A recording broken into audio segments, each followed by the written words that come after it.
Operation lotus के नाम पर चुने हुए विधायकों को खरीद करके इस रिजॉर्ट से ले उठाते थे, उस रिजॉर्ट में पहुंचाते थे। चुनी हुई सरकारों को गिराया गया।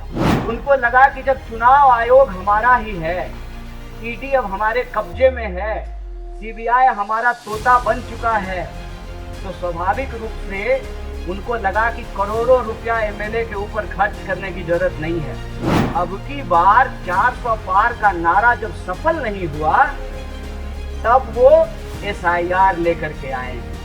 चोर ने नया नुस्खा अपनाया है।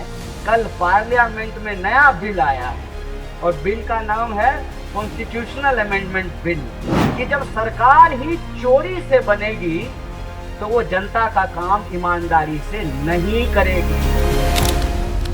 क्या आप सबने देखा कि 2014 के बाद अमित शाह जी के शब्दों में एक क्रोनोलॉजी इस देश में देखने को मिलती है। पहले विरोधियों को डराया गया, धमकाया गया, झूठे मुकदमे करके जेलों में डाला गया। फिर जो एमएलए और एमपी थे, ईडी और सीडी और सीबीआई के दम पे उनको अपने साथ मिलाने की कोशिश की गई और रिजॉर्ट का खेल शुरू हुआ।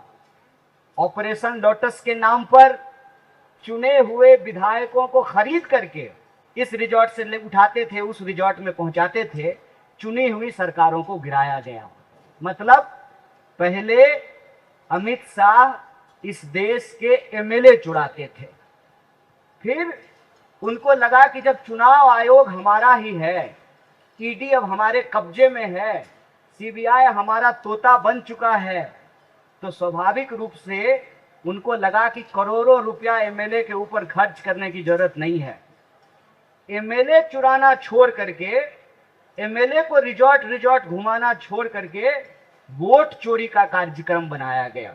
क्रोनोलॉजी समझिए, पहले एमएलए चुराते थे, फिर वोट चुराना शुरू किया, और इन दोनों हथकंडों के बावजूद अब की बार 400 पार का नारा जब सफल नहीं हुआ, तब वो एसआईआर लेकर के आए हैं।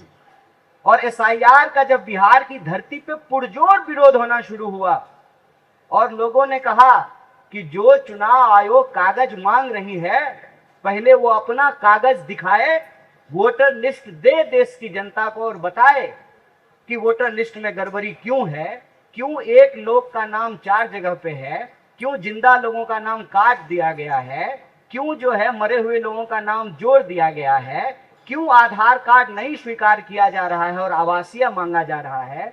जब इस पे हल्ला शुरू हुआ तो चोर ने नया नुस्खा अपनाया है। कल पार्लियामेंट में नया बिल आया है और बिल का नाम है कॉन्स्टिट्यूशनल अमेंडमेंट बिल, और इसमें ये कह रहे हैं कि किसी सीएम पे अगर मुकदमा हो गया तो 30 दिन के भीतर उसको पद से हटा देंगे। क्रोनोलॉजी समझे, देश के लोगों को क्रोनोलॉजी समझना चाहिए। पहले एमएलए चुराते थे, फिर वोट चोरी किया, उसके बाद सीएम चुराने का प्रबंध इन्होंने कर लिया है।